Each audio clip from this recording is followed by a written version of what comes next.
हौसला रखना है।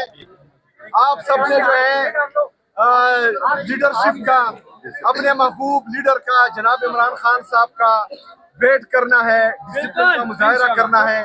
हम एक पॉलिटिकल फोर्स है, इंशाअल्लाह ताला आईन और कानून में रहकर अपने लीडर, अपने कायद जनाब इमरान खान साहब को रिहा करवाएंगे।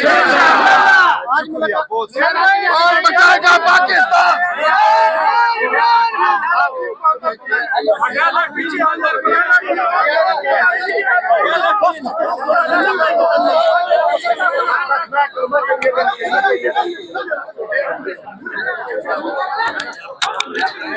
जी नाज़रीन, आप देख सकते हैं कि सोहेल अफरीदी जो है कुछ देर के लिए बाहर आए और वो कारकुनान से बातचीत करने के बाद जो है वो फिर वापस अंदर चले गए हैं।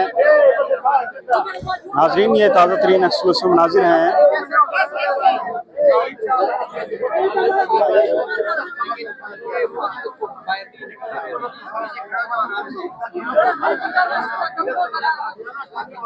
जी नाज़रीन, जहां कारकुनान जो है फोर्स कर रहे थे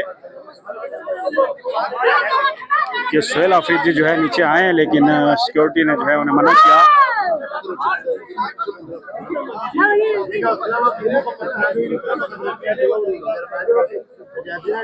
यहाँ धक्कम बेल भी देखने में आई है।